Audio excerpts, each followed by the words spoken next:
wow, did the Steelers get that ass beat in all 4 phases of the football game. Coaching, horrible. Special teams, horrible. Defense, horrible. Offense, bad. Super bad. Out of touch. Off base, man. Never on time. Totally off schedule.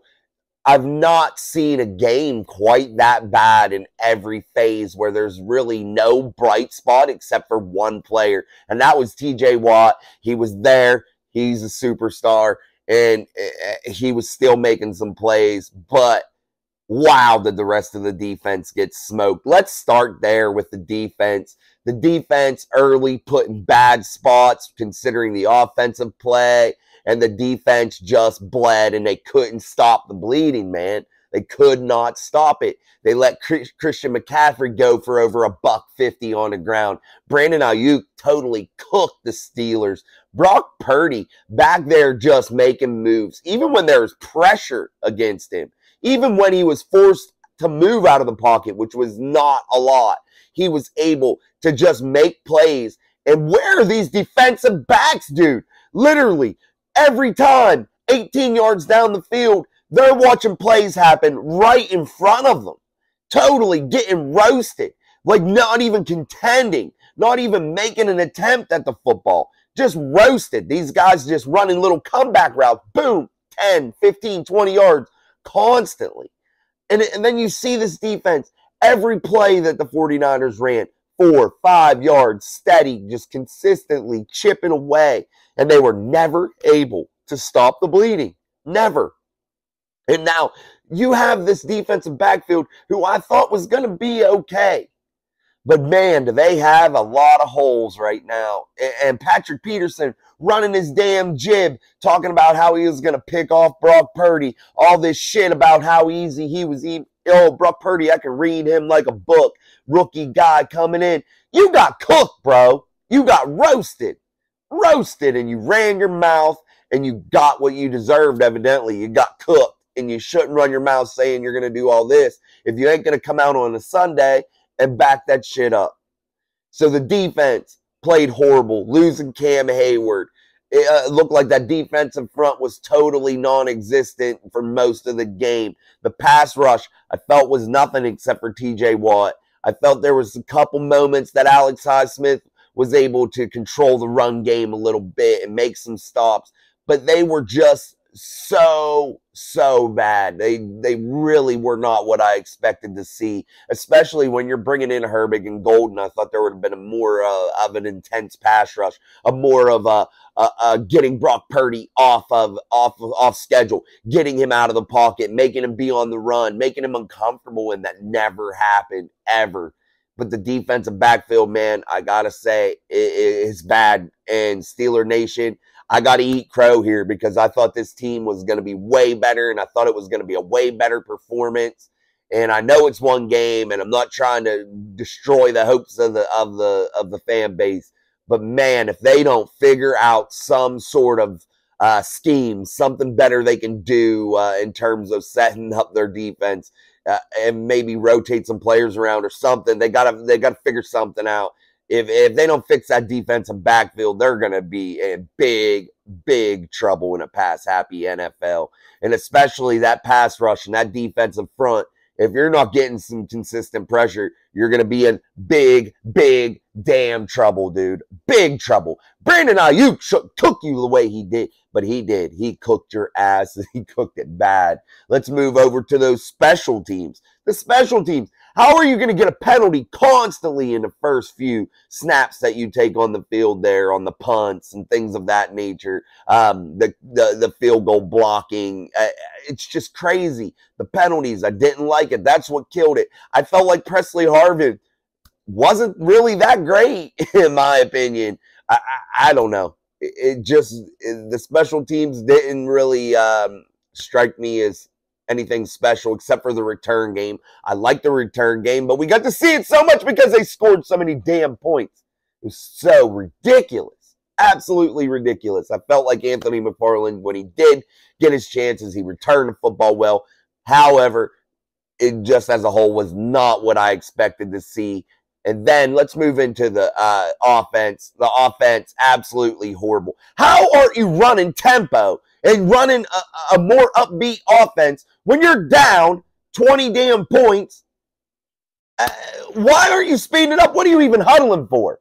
Why not? If you're Matt Canada and Mike Tomlin, why ain't Mike Tomlin on a damn phone or the headset saying, Matt, start the up-tempo shit, run the offense, the 2-minute offense. Why? Because we need to start getting on schedule. We need to start getting a rhythm. We need to start getting that defense of the 49ers off balance a little bit and be able to start getting them to guess instead of just dropping Kenny back in the shotgun, running the same damn motion over and over.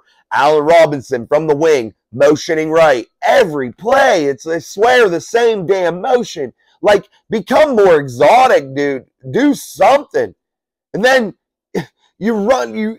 Kenny just totally had no chemistry with his wideouts. None. They were totally out of touch. I mean, Kenny, over their head, short, wrong routes, craziness.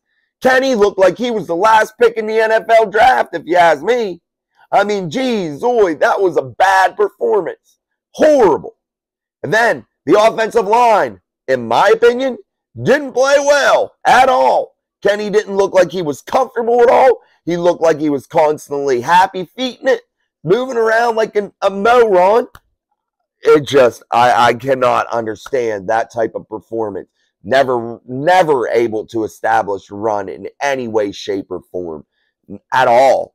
It just was a bad performance. But if you're Matt Canada and Mike Tomlin, you got to run some tempo down there. And that gets me to this coaching shit.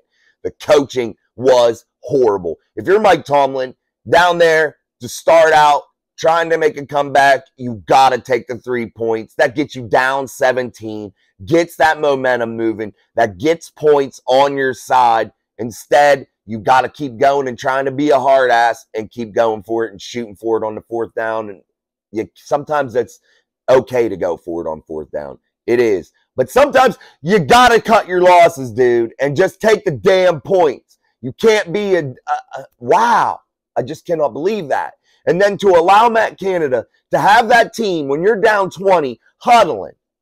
Dude, why?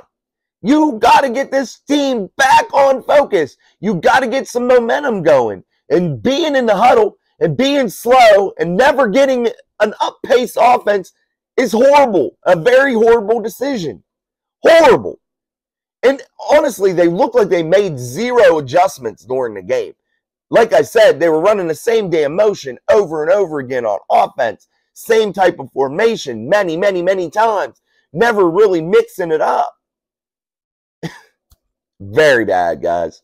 And I know it's one game, and I'm going to quit bitching about it now. I'm going to get it out of my system. We'll go over and break it down further in this week's episodes of the pod here on the channel. We'll break shit down a little bit more and really dive maybe a little bit deeper into the X's and O's of it. But what a shitty performance. The Steelers got steamrolled. And it was a bad game. And hopefully we can get this taste out of our damn mouth and they can come out and smack the Browns around on Monday night. But the Browns beat the Bengals, bro. They look pretty decent. So it's not going to be an easy game. I think the Browns are going to come out and be for real. And there's a good chance your Steelers could be 0-2 by next Tuesday. It's a damn good chance. And, man, heaven forbid, this could be another miserable, dismal start to the season with the way they played. I hope I'm wrong. I watched that preseason, and I thought we had something special. But the first game, if that's any example of how we're going to play this season, we are in some damn trouble. Big time. And the injury bug already hit us. Is that a direct reflection of Tomlin out there playing his players all preseason? I don't know. I'm just saying. I'm just tossing some ideas. I'm not saying anything definitive. I mean, but damn, you see some of these teams that were rested, their players seemed to all come out pretty healthy. I don't know. Maybe they were fired up, ready to go, and I just don't get it. But when you're losing Cam Hayward, Deontay Johnson, DeMarvin Leal to an elbow, so many damn injuries, man. Larry O's still fighting shit off. You could tell he was injured, not 100%. I mean, so many injuries, so many people in sweatsuits already, and it's a typical Steelers thing. I don't know why. It's a constant injury-plagued team as of late. As of the last 4 or 5 years, I feel like it's constant injuries all the time.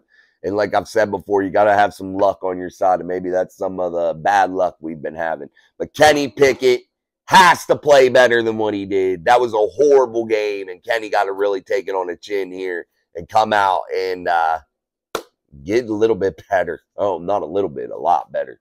But we're going to end it. We were going to do a live, but we got out late of my kids' football game, so we had to catch up with the game, watch the recording, had the ears shut, and man, I was excited to get home and start watching it, and man, it was a miserable time watching that game. Miserable. But we finished it up, watched it to the end, and didn't find out the score from anybody until, we got to watch it. So we didn't have any spoilers, which I wish somebody would have reached out to me and said, don't watch that shit. It's horrible, terrible game. Don't watch it. Pain in the ass. Don't ever watch it. Oh, shit. Until next time, keep watching Mic Drop Sports. Peace.